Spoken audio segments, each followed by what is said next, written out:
What'd you get? What's up, guys? This is your YouTuber. Today we're doing a deck profile of a 6 Sam deck. It usually tops, but let's get started with the profile. So first we have monsters. Standard, this meta, Elder of the Six Samurai is important for any Six Samurai deck. It starts you off easy, and you don't have to commit too much to your normal summon. Next up, Six Samurai staple, Legendary Six Samurai Kageki. Very important in getting your other Six Samurai out on the field, especially first turn if you want to commit to a Shien. Next, staple tuner. This is the only tuner Six Samurai have. You need to play 3 of these in every Six Samurai deck, or you will not be doing as much synchro summoning as you'd like to be. After that, have the standard self-set special summoning monsters such as Legendary Six Samurai Kizan. He talked a local state. he did. And Grandmaster of the Six Samurai. Those are pretty standard cards. They usually combine to protect Shien with using Shien's self-protective ability. Next up we get some interesting tech. 2 Legendary Six Samurai Anishi. Now his ability during either player's turn, except during the battle phase and specifically in the damage step, he can activate his ability while there's another Six Samurai monster on the field to remove or banish 2 Six Samurai monsters from the graveyard to target 1 face-up monster on the field and return it to the player's hand. Now you can activate this on either player's turn during any of the phases except the damage step. Next, we got the 2 tech choices I chose. The Six Samurai Zanji.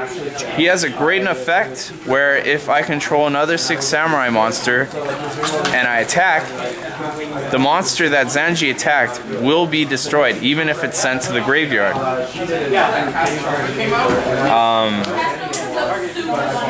Then we have Spirit of the Six Samurai, which is something I do mostly for fun. He's very useful in opportunities when your monster has a higher attack but they have no protection.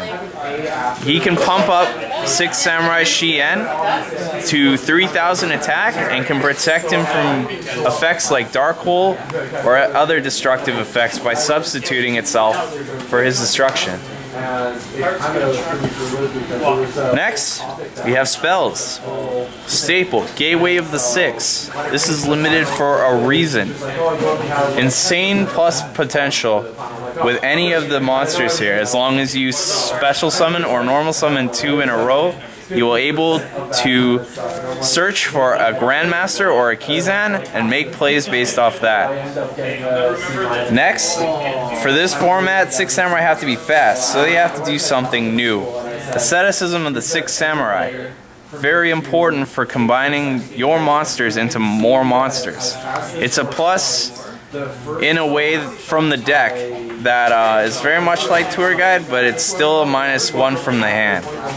It can set up for insane synchro capabilities, and it'll allow you to do things with your deck toolbox, as in if you were to have a Legendary Six Samurai Kizan, you can use one of these cards to bring out the Six Samurai Zanji and make an Xyz with it. I play 3 of these.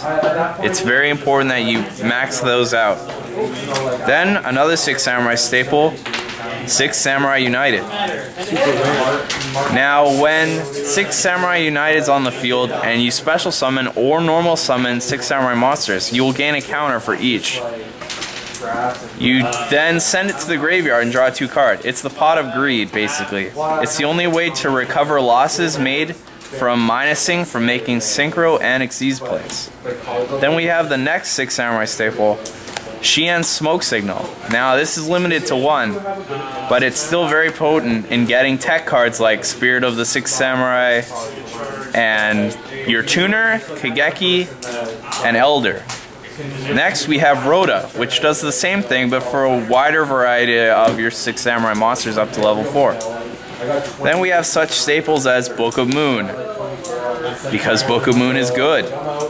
Then we have Heavy Storm. which is also amazing, especially because if your opponent has less cards than you, he will have a harder time to get around Shien. Also, if you take care of the problem cards before you set up your 6 Samurai lockdown, then you'll have an easier time controlling this game. And Monster Reborn, because, well, it just gets crazy sometimes and you need to get something from your graveyard. Next up, we have traps. 2 Musakani Megatama. Now, I use these over MST, so I can bait out explosive effects from either monsters or spell cards. It's easier to use this than MST because MST will eliminate problems, however, chainables are always a problem. So I always make sure that I have it covered with Musakani Magatama. Next up, we have double-edged sword technique. Now originally I ran Shien's Dojo over this card because it allowed me to set up my monster setup a lot easier than it would be with double-edged sword technique.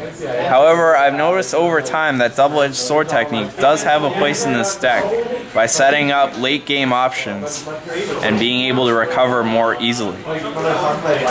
Next we have semi-staples like compulsory evacuation device. I play 2 of those because it's versatile, it's chainable, and it gets around problem monsters like Gachi Gachi Gentetsu and Wind Up Zen mains. Next up we have Fiendish Chain. Because Effect Veiler does not coincide with this deck so well, they're not too cooperative. Fiendish Chain takes care of some problems, such as negating effects and also making the monster it's targeted towards unable to attack. So you can deal with pesky Thunder Kings that are getting in the way of your Gateway of the 6, or Reinforcement of the Army, or Shien Smoke Signal. Then we have staples such as Mirror Force. Now, if you can protect your Mirror Force after a Gore's activation, you shouldn't have too much of a problem. Mirror Force is also great for taking care of problems that are already existing on the field, as long as they can't get past Shien. Next we have Solemn Warning, which is self-explanatory, and Solemn Judgment, which is also self-explanatory. These cards deal with problems. Next we have the extra deck. A 6 Samurai staple. Shien. Now he's very important. He's the focal focus of this point. He needs to be on the field for you to gain pluses off of his summon. Not a lot of things can get past a good Shien setup with more 6 Samurai monsters on the field, as long as you don't get baited out with a Dark Hole. Which leads me to the next monster, Naturia Beast. Now, Naturia Beast takes care of all of your opponent's spell cards. As long as the traps aren't affecting Naturia Beast, you should be okay. This is essential versus Dark World decks, rogue decks such as Empty Jar, Exodia decks, and other decks that rely on field spells. And his partner, Naturia Barkion, which is the exact opposite. Anti-meta weeps at this card. Having both out on the field versus traditional decks is usually a lock that not many duelists can overcome without monster effects. Unfortunately, 6 Samurai do not have a really valid way of dealing with monster effects. Then we have staples such as Ally of Justice Catastor. He's self-explanatory if you've ever been a duelist. Now, a tech choice, Gaia Knight, the Force of the Earth. Not a lot of people have room in their extra deck for Gaia Knight. However, I find that he's more useful than he assumes to be. He takes care of problem cards like Stardust, Anything under 2600 attack, he may not have an effect, but he will take care of business. Then we have Stardust Dragon. Now, not many 6 Samurai monsters play Stardust Dragon as they find it useless having so many negation cards. However, I still find him useful for the time being. I'll probably replace him for a Blade Armor Ninja when Order of Chaos is legalized. Then we have Scrap Dragon. Now, he himself takes care of a lot of problems late game. He's pretty self-explanatory. Then we have Black Rose. Then we have Bryanak. These are just good cards. Trishula. I don't even need to say anything about this. Now we get into the interesting part, Exceeds. We have number 39 Utopia.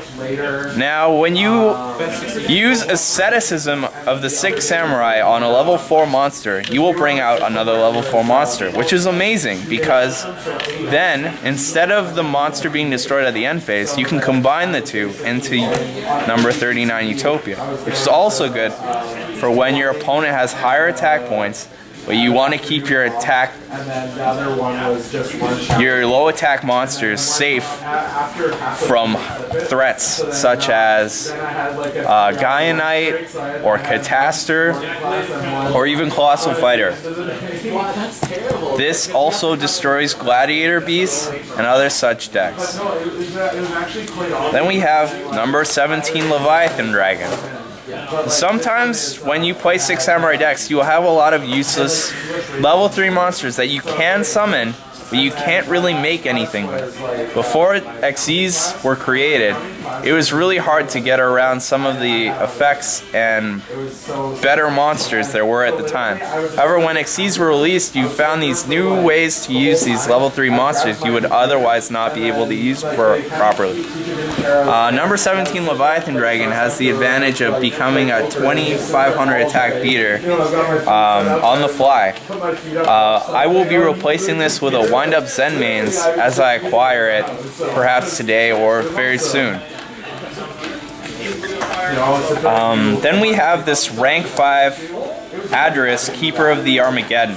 Now this is a very interesting card because most Samurai players do not play this card. In a desperation attempt where there's no way out, and say you had Grandmaster of the 6 Samurai and Legendary 6 Samurai on the field at the same time, and you attacked into a Gore's activation. Now normally Gore's would then rip apart your field and leave you defenseless. Adrius allows you to destroy Gore's and still have it more attack than the token would if you attacked with Shien. In the OCG, there's a number monster, Volcasaurus, which I will replace this card with. Has a much better effect. You can look him up on the Wikia page. Until then, I will be using Adrius. And then we have Leviair, the Sea Dragon. Now, this has saved me a lot of times when I've only had level 3 monsters. However, my opponent has better banished monsters than I do. I just use his effect and do some shenanigans. And then we have the biggest effect sort of monster lockdown we have, Steel Storm Roach. Steel Storm Roach allows you to negate more powerful monsters from even appearing on the field, such as Hyperion, Blackluster Soldier, many synchro monsters. The only downside is most decks next format and this format are instead opting to choose Xyz options. Its low attack also doesn't fend for much when level 4 monsters mostly have 1900 attack now. But he's invaluable when you have a complete lockdown on the field using Gateway of the 6. And that concludes it for the deck profile. I hope it was informative, and just to know, 6 Samurai aren't out. I won't let them down.